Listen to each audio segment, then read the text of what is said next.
Good evening. You're watching the main news on HKIBC. I'm Raymond Yeung. Here are tonight's top stories.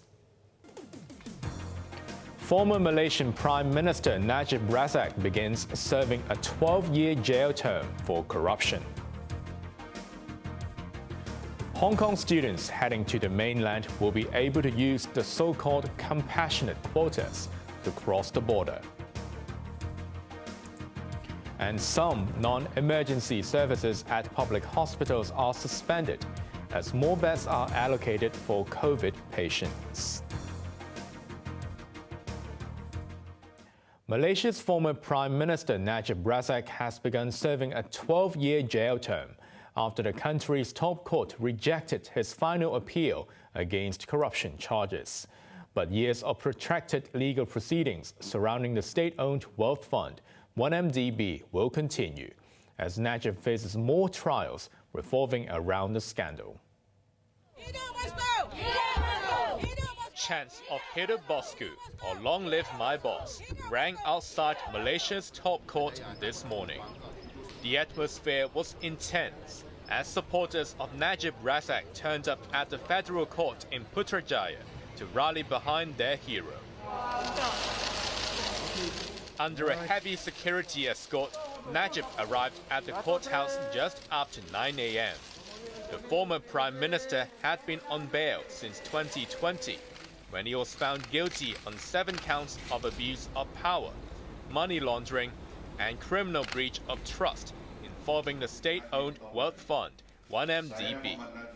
Prosecutors alleged that Najib channeled more than $9 million into his bank account through SRC International, a subsidiary of 1MDB. He has all along maintained his innocence. But as he entered the courtroom, he also waved goodbye to his freedom, as a 5-member panel led by the Chief Justice unanimously rejected his appeal. We are very sad because we lost the appeal.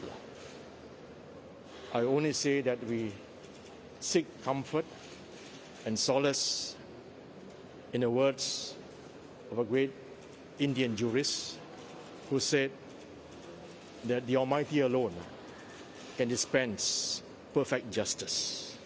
The 69-year-old has been sent to jail to serve a 12-year term and find a means to settle the fine of $47 million. Najib was Prime Minister from 2009 to 2018, when Malaysians, revolted by the 1MDB scandal, voted him out.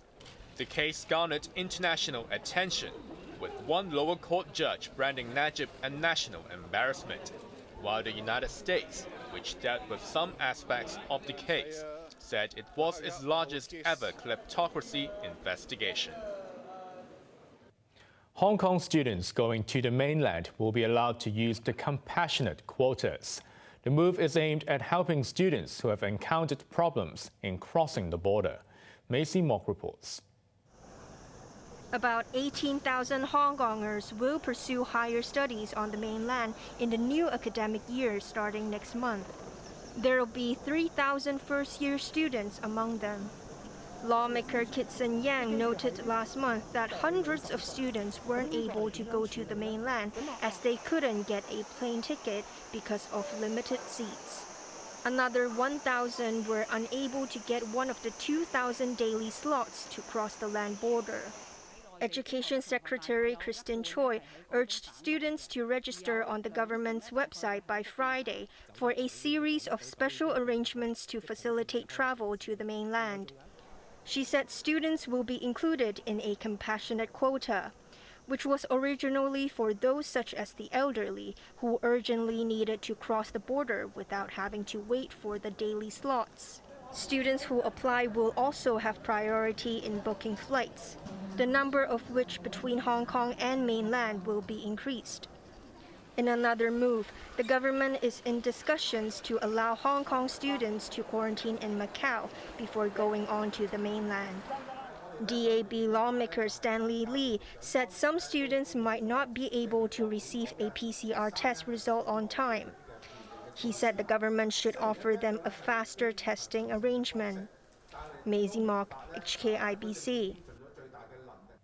11 people have been convicted of rioting outside government headquarters 3 years ago. Their arrests followed a protest march from Causeway Bay to Admiralty in September 2019. They were charged with rioting after items including gas masks and goggles were seized from them. All 11 pleaded not guilty earlier. District Judge Frankie Yeung said although there was no direct proof that the defendants performed rioting acts, all were subdued near government headquarters. Around 500 people had gathered there, with some throwing petrol bombs and damaging water-filled barriers.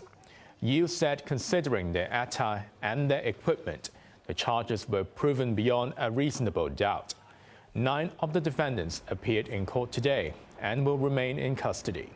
2 others are in quarantine because of COVID and will go to court on the 5th of next month. All 11 will be sentenced 4 days later. The number of Hong Kongers falling victim to trafficking gangs in Southeast Asia has risen to 38 after another suspected victim called for help. But the government says it has not heard of any Hong Kong tourists being kidnapped. Joanna Ho reports. Under Secretary for Security Michael Churk said the government hasn't received reports of any Hong Kong tourists being kidnapped in Southeast Asia. He said all those who went missing had contacted a fraud syndicate, which gave them flight tickets and travel instructions.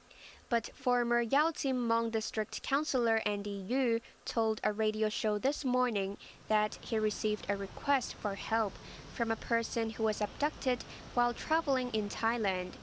The victim had tried unsuccessfully to reach the Security Bureau. Yu urged the authorities to take a proactive approach in following up on cases and suggested that they set up an emergency relief fund to help those who were asked to pay a ransom. The number of SAR citizens who fell victim to the fraud syndicate has risen by 1, taking the tally to 38. 17 of them are confirmed to be safe and 12 are already back in Hong Kong. However, 21 are still being held captive in Myanmar or Cambodia. While most were lured by employment frauds, one was tricked by an online romance scam. Churk urged people to be careful about online dating and should at least identify their cyber lovers via a video call. Police have so far arrested 7 people in connection with human trafficking. The latest suspect, a 31-year-old man, was identified yesterday. 2 more suspects appeared in Eastern Magistracy for court mention this morning and remain in custody until their next court date in October. Joanna Ho, HKIBC. Some non-emergency medical services will be suspended as public hospitals begin the 3rd phase response plan to handle COVID patients. We have the hardware there, and actually we can mobilize more beds or more cases there. But the difficulty for ourselves is about the manpower. We need to stop some non-emergency service or maybe even some more clinical service so that we can mobilize the cases and also mobilize the staff there. And these 2 limitations leading to the fact that we have to significantly to stop some services.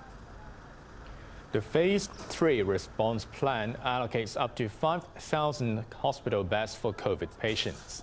This comes as the city recorded 6,654 COVID cases, including 244 imported ones. Hospitals admitted 310 more patients, bringing the total to 2,139. There were 10 more deaths from COVID, with the oldest fatality aged 105. 2 clusters have been detected at Tung Wah Hospital and Tai Po Hospital. A woman has been charged a day after being sent back from the mainland, where she spent 2 years in jail. Quinn Moon is in quarantine and did not appear in Fanling Magistracy, where she was charged with perverting the cause of justice by helping to organize an escape from Hong Kong for herself and 11 others. The attempt is alleged to have hindered police investigations. 35-year-old Moon was also charged with possessing marijuana in 2020. The hearing was adjourned to next month. Police may also charge her in a bomb-making case. Moon was among the 12 Hong Kongers intercepted by mainland police while trying to flee to Taiwan 2 years ago. All but one are now back in Hong Kong. A massive heat wave on the mainland has caused a large-scale power shortage in Sichuan. While people sought ways to stay cool, there are fears about the impact on the economy and harvests. Chloe Fong reports. An unprecedented heat wave is the latest threat in the mainland after COVID and the slowing economy. Hydropower production has been hit, triggering a large-scale electricity shortage as reservoirs dried up. In the southwestern province of Sichuan, which gets 80% of its electricity from hydropower, air conditioning in non-essential commercial operations have been ordered shut off. All shopping malls and many streets in the city of Chengdu have gone dark after turning off lights and advertising screens. In Dazhou City, which rationed power for a week, large crowds gathered on a bridge to stay cool at night. A girl living on the 25th floor of a high-rise resorted to using a long piece of string for her food because the lift had stopped. With the mercury hitting 40 degrees, people flocked to underground railway stations to beat the heat. Factories in the region stopped working since last week, and the suspension could last until Thursday, triggering fears of supply disruptions in the manufacturing hub. Other regions, including Chongqing and Shanghai, have also rolled out measures to cut power usage. There is concern about rice harvests. Satellite images show that Poyang, the country's largest freshwater lake, has shrunk to 600 square kilometers. Chloe Fong, HKIBC. At least 2 people were injured as tropical storm Maon slammed northern Philippines before heading out into the South China Sea. Heavy rains with sustained winds up to 110 kilometers per hour and gusts recorded at 150 kilometers per hour battered Isabela province on the island of Luzon. Widespread flooding was reported throughout the region, with 500 people evacuated to safety. The storm closed schools just a day after students returned to class after 2 years of COVID lockdowns.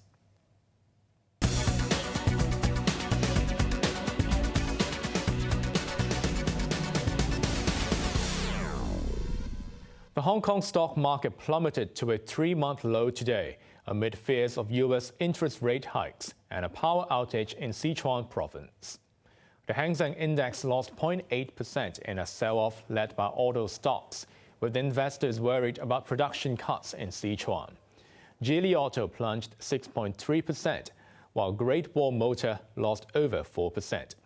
Maon Auto gave up 8.2%, closing at a 52-week low. Fashion retailer Esprit plunged 27% on expectations of a sharp drop in half-year profits.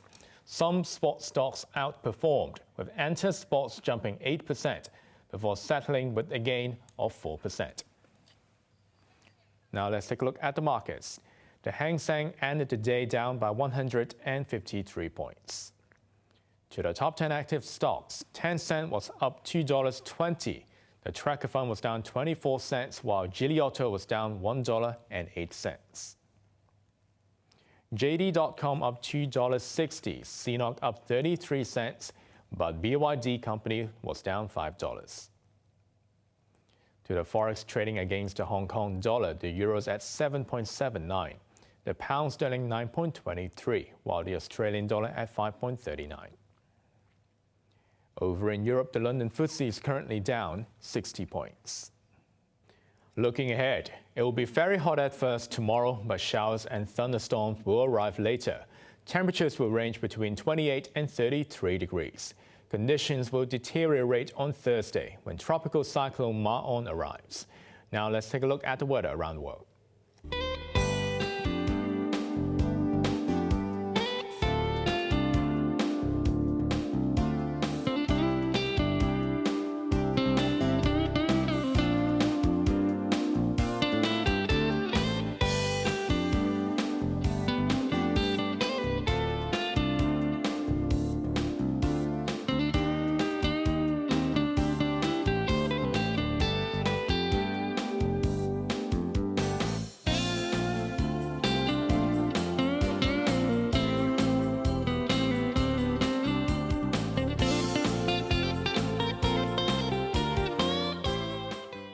That's our main news for Tuesday night. Join us for more news at 11. I'm Raymond Yeung. Good night.